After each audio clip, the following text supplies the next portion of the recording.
扬州市东关街314号的个园，是全国重点文物保护单位，世界文化遗产，是扬州现存历史最悠久、保存最完好的盐商园林。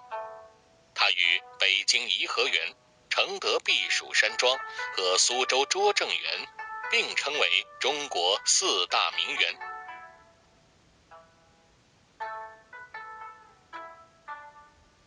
个园是清嘉庆23年，即公元1818年，两淮盐商总商黄志云在明代寿之园的基础上扩建而成。全园占地30余亩，整体布局采用古典园林前宅后园的传统形式。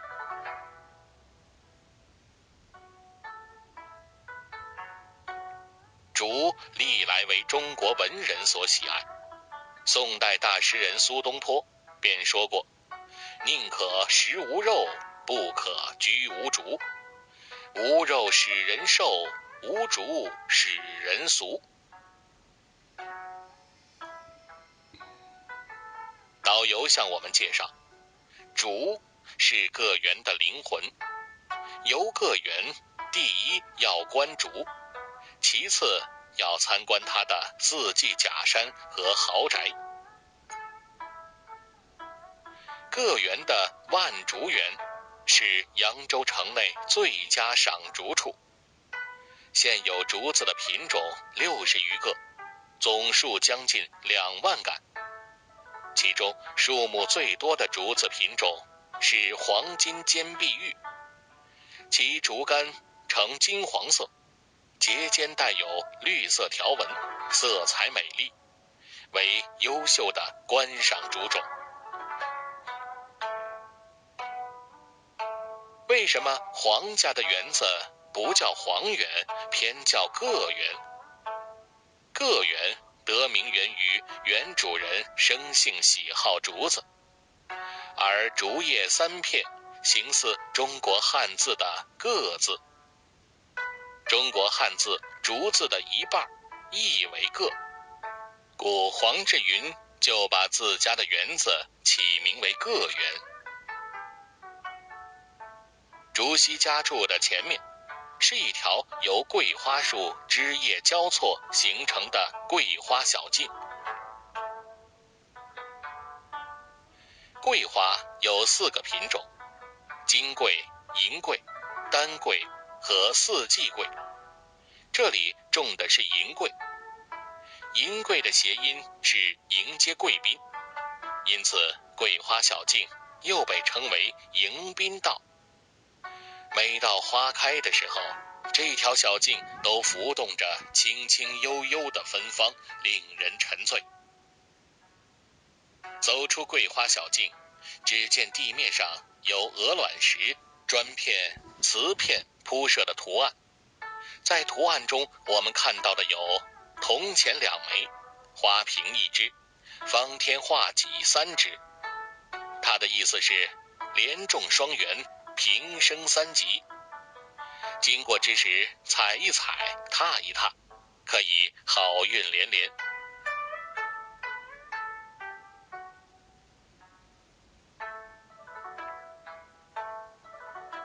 院落里的这栋2层小楼叫丛书楼，是给原主人的儿子读书藏书的地方。黄志云非常重视子女的教育，不惜重金聘请名师教子，并且每天还亲自检查孩子的学习情况，发现有不精之处，就会立刻派仆人陪着到书房，重新请老师讲解。孩子必须完全领悟才可以去睡觉。主人20年如一日，从未间断。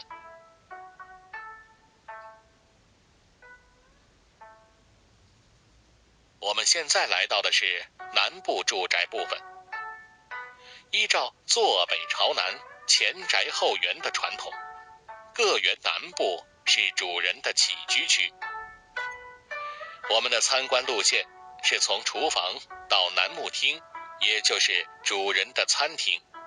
然后到清美堂，通过火巷到汉学堂，以及皇家2位公子的住宅，再穿过一条火巷到清宋堂，最后参观主人的住宅。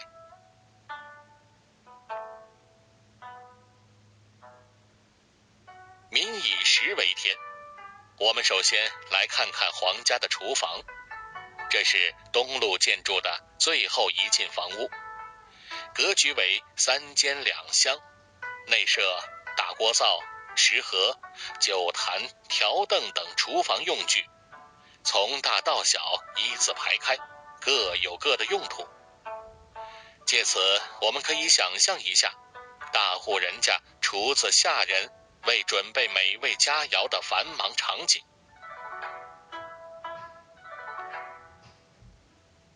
看过厨房后，我们再去看看皇家的餐厅，这是3间2匹廊的格局。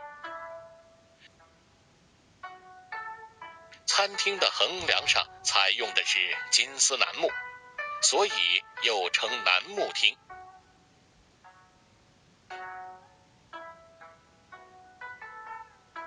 餐厅中间的这张圆桌是由2个半圆的桌子拼起来的。当男主人不在家时，桌子2边分开靠墙摆放；当男主人在家时，就拼成圆形，意思就是团团圆圆。我们再来看看正前方条案上摆放的物件，东边是一只花瓶，西边是座插镜，东平西镜，主人在这里取其谐音平平静静的意思。墙上正厅挂着一幅扬州八怪之首金龙的楹联，饮量岂止于醉，雅怀乃游乎仙，写得挺有意思，它是劝人喝酒不要贪杯，适度即可。接下来我们来到的是皇家接待一般性来客和处理日常事务的地方——清美堂。清美以清为美，为官清正廉明，做人清清白白，是人们追求的一种思想境界。我们来看报注上的这幅楹联：传家无别法，非耕即读，是说传家没有别的方法，不是耕种就是读书。育后有良图，惟勤于俭，这是说造福后辈最好的方法就是勤劳和简朴，表达了主人对治家传家的深切体会。这条小巷叫火巷，是用来防火用的。各园南部建筑有2条火巷，这是东火巷。从清美堂出来，穿过东火巷，就来到了皇家的中部建筑。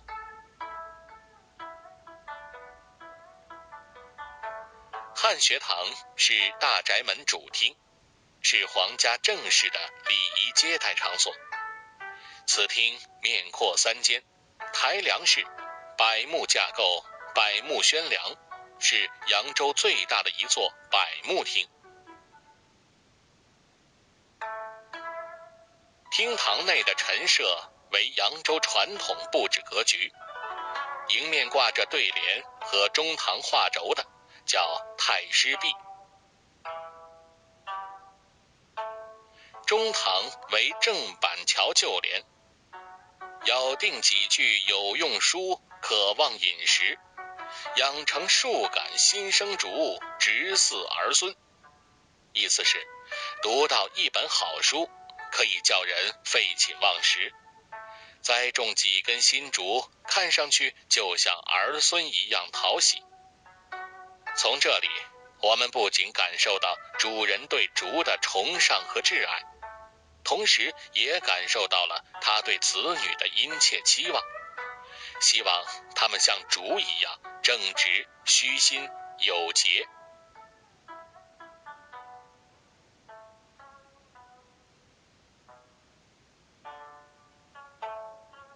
火巷是房屋之间为防止火灾蔓延而预留的狭长通道。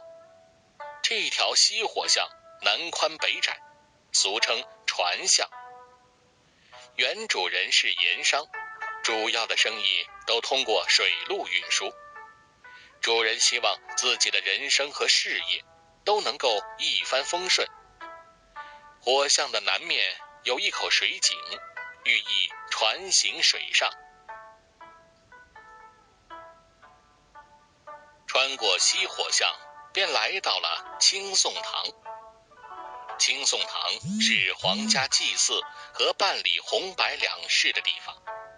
它不但是皇室3路住宅中最高敞的厅堂，也是扬州遗存的古民居中最高的厅堂。正厅上有一幅皇家的家训：因黄志云晚年清誉有加，而名清颂堂。请看清颂堂报柱上的楹联：几百年人家无非积善，第一等好事只是读书。这幅楹联清晰可见黄志云望子入仕的情节。他非常重视子女教育，所生4子都很有文化修养，人称皇室有家儿。清颂堂东侧的房屋里陈列着以黄志云为中心的皇家历史图片资料。这是主人黄志云的住宅，是明3暗5的格局。楼上下共10间房，楼下西边最后一间是主人黄志云的卧室，室内有藏宝洞。西路建筑的最后一间房屋是黄志云的女儿住房，和主人房间一样，也是明3暗5格局，楼上下也是10间房。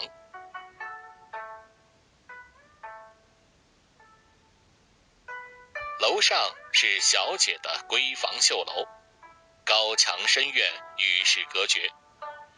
难怪从前有大户人家的女儿养在深闺人未识之说。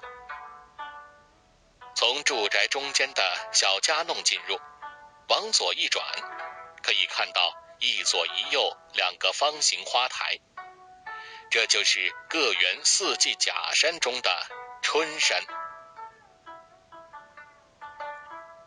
导游告诉我们，个园有一个全国独一无二的4季假山，不同的季节搭配不同的石头造型，真真假假，以假乱真。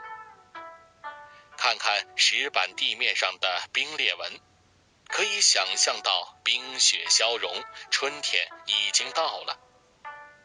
花台上翠竹亭亭，为了烘托春天的气息，竹间叠放了高高低低的松布石笋，远远看去就像刚破土的春笋。春天便从这里开始。园门正中的个园匾额是主人黄志云所写，立于园门的2面，很有春山市开篇的意味。过月洞门，卵石弯道2侧有百年桂花树10余棵，植于湖石围点的花坛内。造园者为了进一步渲染春的气氛，这里所用的太湖石形态别致，酷似各种姿态的动物，以贴山、围山、点石等手法，构成了一幅12生肖闹春图。那是可以的，对，看东边顶头那个大树枝像大叉子似的，看见没？那树枝往下往左，那块石头像一个张开口的龙头、龙嘴。对。象形的各位，就像长项一样，老虎的形状形态。正前方圆门的右边，像是个爬出洞的蛇一样，身体立着，脑袋蛇。各位，猴子能爬来，脑袋往回看，眼睛、鼻子，对吧？一点点而已，三分形似。这就是马吗？马不是马脸。马。这个是马。从桂花厅沿着轩廊往西走，便看到了下山。各园的下景由太湖石堆叠而成，模拟夏日天空变幻多姿的云彩。山前有一泓清澈的水潭，水上架曲桥一座，直达洞口，又延伸隐没于山腹，使水尾藏起，给人以无限幽深的感觉。下山顶有一座四角小亭，名为鹤亭。相传这里曾是主人养鹤的地方。亭前有棵古柏树，增添了下山的葱郁气氛。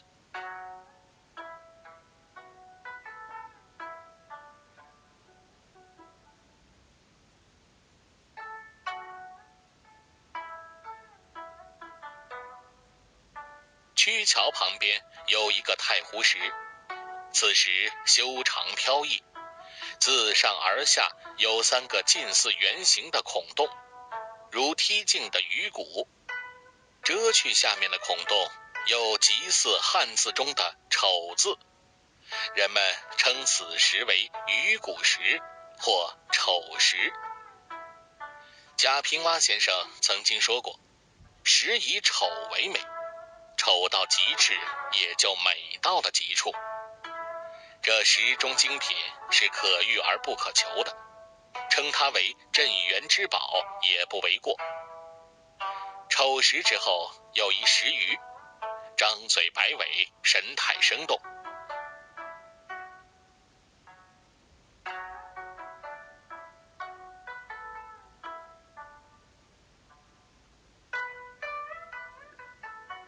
如果说各园的春山是开篇，夏山是铺展，那么我们眼前的秋山则是高潮。整座假山的悬崖峭壁都是用安徽黄石铺就，石的颜色有的呈楚黄，有的赤红如染。假山主面向西，每当夕阳西下，红霞映照，色彩极为醒目。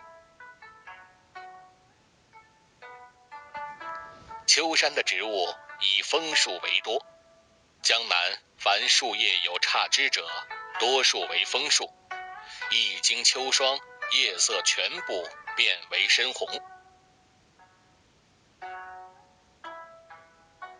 秋山上建有一亭，匾曰筑秋阁，坐东朝西，依墙而建，三面为窗，是各园假山上最大的建筑。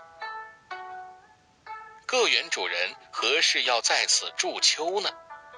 原来黄志云少时境遇坎坷，中年是他事业成功、人生得意的阶段。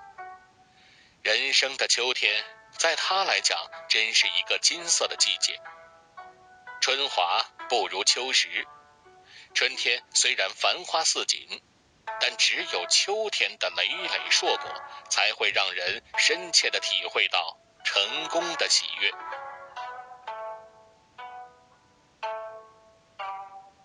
秋山最为精妙的还是其内部山道设计，上下盘旋，纵横交错，石屋、石桥、石洞和山中小筑融在一起，石洞石谷，石壁石崖，变化莫测。游秋山前，若能事先知道明不通暗通，大不通小通，直不通弯通的口诀，定会平添许多乐趣。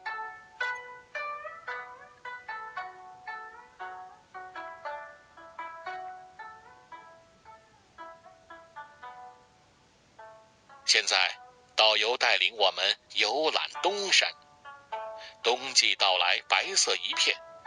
这是来自安徽的宣城石，以多山、贴山、围山3种手法垒叠而成的东山，是园中占地面积最小的一组假山，但是却是构思最为精巧、独特、最富创意的一景。园内有一棵老榆树，树龄近200年，象征年年有余，年年富余。为了使假山在不下雪之时仍有雪意，便将宣石山置于南界墙北面的墙下，因为宣石中含有石英，在阳光下会闪闪发光，一眼望去，台上小山一色皆白，犹如积雪未消。更令人叫绝的是，为了烘托冬的气息，造园家在墙上有规律地排列了24个圆洞，每当阵风吹过，这些洞口会发出不同的声响，像是冬天的西北风呼叫，以声来辅助主题意境。